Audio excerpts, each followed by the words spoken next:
Cher jury, bienvenue à cette introduction à l'analyse sensorielle en vue des dégustations au concours suisse des produits du terroir. La formation aura lieu en 3 parties. L'analyse sensorielle, les techniques de dégustation propres au concours suisse et une mise en situation. L'analyse sensorielle. Qu'est-ce que l'analyse sensorielle? L'analyse sensorielle est l'analyse des perceptions issues des 5 sens. Elle permet d'identifier et de décrire un produit. En analyse sensorielle, nous utilisons l'être humain comme instrument de mesure. La dégustation, c'est l'homme qui perçoit. La dégustation est dite scientifique, c'est-à-dire qu'elle a lieu sous conditions contrôlées. Sur cette image, vous pouvez voir un box de dégustation. Le panéliste, aussi nommé dégustateur, s'assoit à la table, reçoit les produits par l'avant, peut les déguster calmement, sans influence externe, et renseigner les données sur l'ordinateur. Les dégustations s'effectuent à l'aveugle, c'est-à-dire que le panéliste, le dégustateur, n'a pas de détails concernant l'origine du produit ou son producteur. Pour ce faire, les échantillons sont codés. Les panélistes utilisent un langage commun grâce à des référents et à un entraînement assidu. Sur cette image, un test a été fait et le référent pruneau sec a été entraîné pour déterminer l'arôme pruneau sec d'un miel. Sur ces 2 images, vous pouvez voir des panélistes en train de s'entraîner et les produits anonymisés avec leur code. L'analyse sensorielle fait intervenir les 5 sens, le sens de la vue, de l'odorat, de l'ouïe, du goût et du toucher. Les caractéristiques sensorielles et leur perception. L'apparence, qui fait intervenir le sens de la vue, l'odeur, qui fait intervenir le sens de l'odorat, la flaveur, qui est très importante en analyse sensorielle et qui fait intervenir le sens du goût, mais aussi de l'odorat et du toucher, et la texture, qui fait intervenir le sens du toucher, de l'ouïe et de la vue. Les caractéristiques d'apparence d'un produit, par exemple la couleur, quelle est l'intensité, la luminosité, l'homogénéité du produit, la consistance, est-ce que le produit est visqueux, rugueux, sablonneux, la forme et la taille, est-ce que le produit est grand ou petit, est-ce que ses parties sont bien distribuées. Passons maintenant à la composante odeur, qui fait intervenir le sens de l'odorat. L'odeur est une molécule qui est perçue par le nez. Il existe différents types d'odeurs. Odeur animale, épicée, fermentée, florale, fruitée, lactique, etc. Sur la droite, la ronde des odeurs du fromage. Au centre du cercle, les odeurs les plus générales et à l'extérieur, les odeurs les plus spécifiques. Ainsi, plus nous nous éloignons du centre de la ronde, plus les caractéristiques deviennent précises. Passons maintenant à la flaveur qui fait intervenir le sens du goût, de l'odorat et du toucher. La flaveur est caractérisée par 3 composants. Les saveurs, telles que le sucré, acide, salé, amer et umami, qui est détecté sur la langue, l'arôme, le floral, fruité, épicé, mais aussi des arômes plus précis, rose, jasmin, banane, kiwi, qui est analysé dans la zone rétronasale.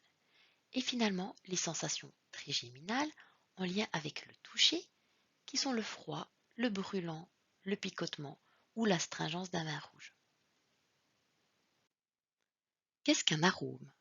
Un arôme est une molécule qui peut être perçue dans la cavité buccale ou dans la cavité nasale sous forme d'odeur et qui est acheminée à l'épithélium olfactif. Une fois dans l'épithélium olfactif, ces molécules sont captées par les récepteurs des neurones.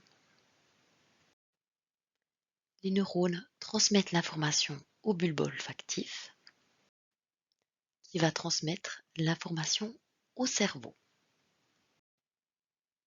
Le cerveau va ensuite traiter cette information. La première information à sortir est la composante hédonique. Est-ce que j'aime ce produit ou est-ce que je ne l'aime pas? Est-ce que j'ai une aversion pour ce produit? La deuxième information est en lien avec le souvenir. Est-ce que j'ai déjà consommé ce produit? Est-ce que je m'en souviens? Finalement, la troisième information à être générée concerne la reconnaissance du produit. Est-ce que je le reconnais? Est-ce que j'arrive à l'identifier? En général, les œnologues et les aromaticiens sont entraînés pour ce faire. Sur cette slide, vous pouvez voir les caractéristiques des arômes du miel. Sur la partie de gauche, les caractéristiques les plus souvent utilisées, et sur la partie de droite, la ronde des arômes du miel, avec la famille la plus générale au centre de la ronde et les caractéristiques les plus précises à son extérieur. Les saveurs du miel, quant à elles, sont perçues par la langue, sucré, salé, acide, amer, umami. Pour le miel, nous utilisons régulièrement une échelle de sucrosité. Ce miel est-il plus ou moins sucré? Une pointe d'amertume, une pointe d'acidité, en plus de la caractérisation par les arômes précédemment décrites. Pour en savoir plus, mon cahier du goûteur de miel de Caroline Reverdy. Passons maintenant à la dernière caractéristique, la texture, qui fait intervenir le sens du toucher, de l'ouïe et de la vue. Les perceptions de la texture peuvent avoir lieu à plusieurs étapes de la dégustation. La surface, est-ce que le produit a l'air humide, huileux, gluant, lisse? Lors de la première mastication, est-ce que le produit est dur, dense, croquant, élastique? À la suite de la mastication, est-ce qu'il est collant, adhésif, homogène, fibreux? Et finalement, après avoir avalé le produit, reste-t-il un film de graisse? Est-ce que j'ai une astringence dans la bouche après avoir consommé ce vin? À l'inverse de l'analyse sensorielle qui est effectuée dans des conditions contrôlées, avec des attributs qui sont objectifs et un panéliste entraîné, il existe la dégustation par le grand public. C'est ce qu'on appelle la science du consommateur. En général, on demande au dégustateur de dire s'il aime ou non le produit dégusté. Nous allons passer maintenant à la partie technique de dégustation, deuxième partie de la formation. Afin de déguster de manière éclairée, voici quelques points à connaître sur les produits. À chaque édition du concours suisse, pas moins de 1000 produits sont inscrits et proviennent de toute la Suisse. Concernant le cahier des charges du concours suisse, il est demandé au moins 80% d'ingrédients issus de la région. Pour ce qui est des produits agricoles, 100% des ingrédients doivent provenir de la région. Un jus de pomme par exemple, 100% des pommes sont régionales. Les produits doivent être commercialisables ou commercialisés, c'est-à-dire qu'ils doivent respecter le droit alimentaire suisse, par exemple en matière d'étiquetage, d'hygiène ou de bonnes pratiques de fabrication. Les produits sont regroupés en lots uniformes, maximum 8 produits par lot, ceci afin d'éviter de fatiguer les papilles du dégustateur. En général, 3 à 4 lots sont dégustés par jour par table de dégustation. Le taux de médaille est de maximum 33%. Ainsi, pour un lot de 6 produits, 2 médailles peuvent être attribuées. Le prix d'excellence est le prix décerné aux meilleurs produits de toute une catégorie. Le prix du meilleur producteur est donné au producteur qui obtient la meilleure moyenne arithmétique pour tous ses produits. Et le prix de l'innovation est attribué à un produit spécialement innovant. Nous y reviendrons tout à l'heure. À présent, quelques points sur le dégustateur, aussi nommé jury. Les tables de dégustation sont formées de 3 à 4 jurés. En général, nous essayons d'avoir un expert, un producteur et un consommateur par table. En fonction de la catégorie, ceci peut passablement varier. L'expert connaît bien le produit il sait comment est le produit idéal et il a travaillé dans la catégorie de produits. Le producteur est une personne qui provient du monde de la catégorie de produits dégustés et connaît la fabrication du produit. Il est apte à savoir s'il y a des problèmes de fabrication ou si le produit est bien élaboré. Le consommateur est une personne qui apprécie la catégorie de produits dégustés et qui doit raisonner en fonction de ses goûts, tout en restant objectif quant au travail du producteur.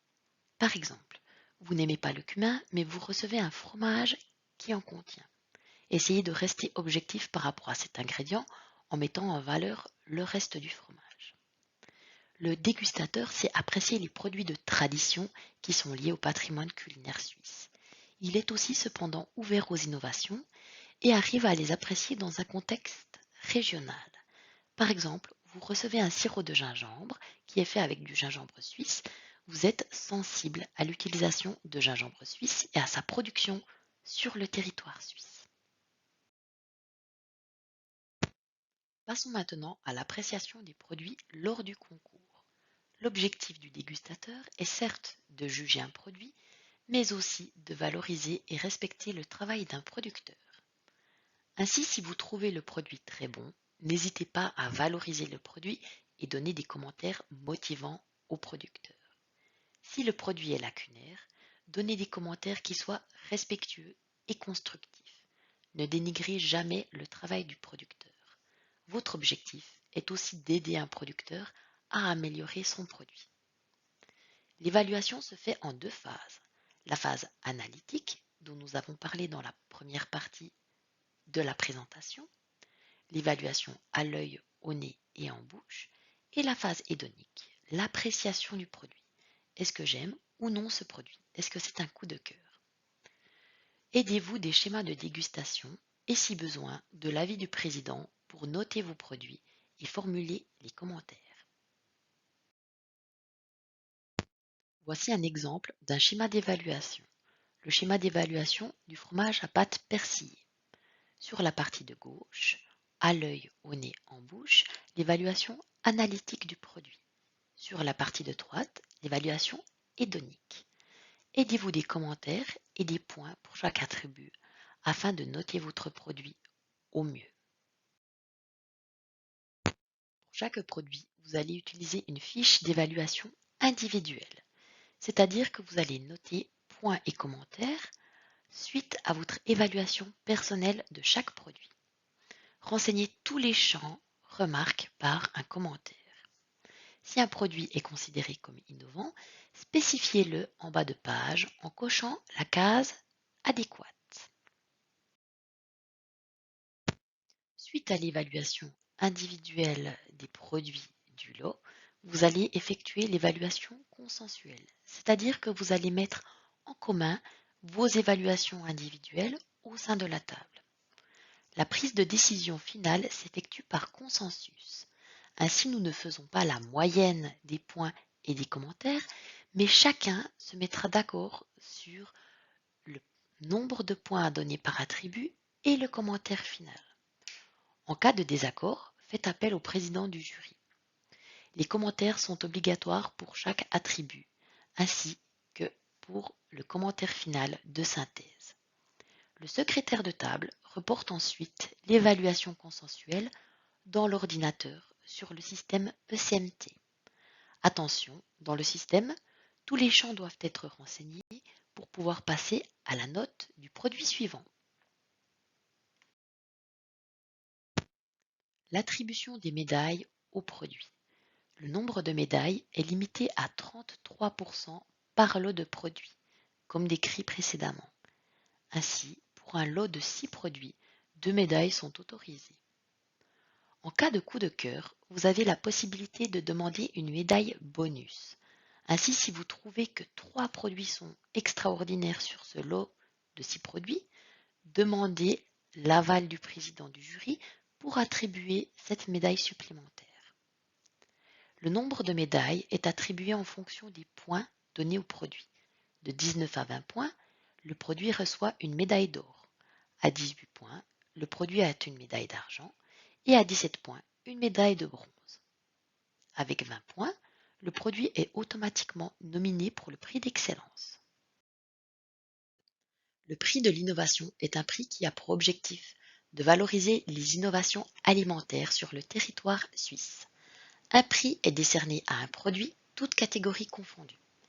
Les critères de sélection sont un minimum de 15 points à la dégustation, un produit qui soit original, soit le produit fini, soit les ingrédients utilisés pour faire ce produit, qui soit durable, soit du point de vue des ingrédients, du processus de transformation ou de l'emballage, qui propose un aspect positif en matière de physiologie de la nutrition et qui soit éthique. En tant que dégustateur, vous pouvez influencer le nombre de points. Lors de la dégustation, vous pouvez mettre en valeur un produit que vous considérez comme original, durable du point de vue des ingrédients et intéressant du point de vue nutritionnel, aussi du point de vue des ingrédients. Ainsi, si vous considérez un produit comme innovant, cochez-le dans le CMT en fin de dégustation et surlignez le produit innovant avec le stabilo rose sur la fiche de l'eau jaune qui sera mise à votre disposition. Passons maintenant aux consignes générales à observer en vue des dégustations. Avant la dégustation, évitez les parfums, les cosmétiques tels que le rouge à lèvres. Ne fumez pas au moins 1 heure avant la dégustation. Évitez les produits forts comme café, bonbons mentholés, chewing-gum, alcool et dentifrice. Mangez léger. Il est préférable d'avoir un peu faim pour être réceptif aux dégustations. Pendant la dégustation, respectez le silence. Éteignez votre portable ou mettez-le sous silencieux. Dégustez de manière individuelle. Ne dérangez pas les autres jurés de la table, ne les influencez pas par toute mimique potentielle. Rincez-vous la bouche aussi fréquemment que nécessaire avec les produits mis à disposition, l'eau, le pain, les pommes, le thé. Essayez de déguster les produits dans un ordre aléatoire, sauf les produits chauds tels que la fondue ou la raclette par exemple. Ils seront fournis sous forme de flux. Faites des pauses entre les produits, rincez-vous la bouche comme précédemment décrit et essayez de gérer votre temps. 5 à 7 minutes par produit suffisent. Si vous avez des répulsions, signalez-le rapidement. Après la dégustation, il est important de rester discret sur ce qui s'est passé durant la journée. Ainsi, ne divulguez pas les résultats ou commentaires aux producteurs ou à des tiers. Les dégustations sont absolument confidentielles. De plus, n'hésitez pas à partager votre expérience et à donner des pistes d'amélioration au comité d'organisation. Nous allons désormais passer à la dernière partie de cette présentation, la mise en situation. Pour la dégustation, et comme expliqué précédemment, vous allez recevoir des lots de produits. Sur cette image, un lot de saucisses sèches de même typicité. Les produits sont organisés en lots uniformes, c'est-à-dire de même nature. Les produits sont identifiés grâce à ces étiquettes. Veillez bien à garder la bonne étiquette avec le bon produit tel que vous l'avez reçu. Sur les étiquettes, le numéro d'anonymisation du produit, le numéro de lot, le numéro de table, ainsi que la sous-catégorie du produit. La première chose à faire, comme vous l'avez vu tout à l'heure dans l'analyse sensorielle, est d'évaluer l'aspect du produit. Vous pouvez le prendre dans les mains, le tourner, le regarder. Pour les produits sensibles, évidemment, ne les manipulez pas trop longtemps. Vous allez ensuite sentir le produit, faire appel à votre sens de l'odorat pour évaluer l'attribut odeur de ce produit. Vous allez ensuite préparer le produit pour la dégustation. Dans ce cas-là, la saucisse doit être pelée, découpée en biseaux et vous pouvez évaluer son intérieur, en sentir l'odeur et commencer à la déguster en bouche. Pour ce qui est d'un jambon cru par exemple, vous aurez des trancheuses à disposition et vous pourrez trancher le produit. En cas de difficulté, demandez à un boucher de la salle ou au président ou au vice-président de la catégorie. Après avoir dégusté le produit, vous allez pouvoir remplir sa note sur la fiche d'évaluation individuelle. Notez chaque attribut avec les commentaires adéquats et n'oubliez pas de donner la note finale avec un commentaire de synthèse. Si le produit est innovant, cochez la case prévue à cet effet en bas de page. N'oubliez pas d'évaluer les commentaires de bas de page aussi. Vous allez vous aider des schémas d'évaluation pour ce faire et de l'aide du président si nécessaire. Suite à l'évaluation individuelle, vous allez effectuer une évaluation consensuelle, comme décrit précédemment. Vous allez noter ainsi toutes les notes et commentaires que vous avez décidé d'attribuer au produit sur la feuille d'évaluation consensuelle verte. Toutes ces notes et commentaires sont à reporter dans l'ordinateur. Attention, n'oubliez pas un champ, autrement vous ne pourriez pas passer au produit suivant. Une fois tous les produits du lot dégustés, vous allez remplir la fiche de lot. Pour ce faire, vous allez noter la note finale dans les cases correspondantes à cet effet. La fiche de lot ainsi que les fiches d'évaluation consensuelle vertes vont repartir avec le lot en cuisine. Une fois le lot dégusté, appelez le président qui contrôlera que la fiche de lot est bien remplie, que le système informatique est bien renseigné. Il apposera la carte bleue et le personnel de service pourra ainsi ramener le lot validé à la cuisine. Si vous considérez au sein de la table de dégustation qu'un produit est spécialement innovant, prenez le surligneur rose et surlignez le produit directement sur la fiche de lot. Ceci permettra à l'organisation de pouvoir prélever les produits en vue de la dégustation du prix de l'innovation. Nous vous remercions pour votre attention et vous souhaitons beaucoup de plaisir à la dégustation.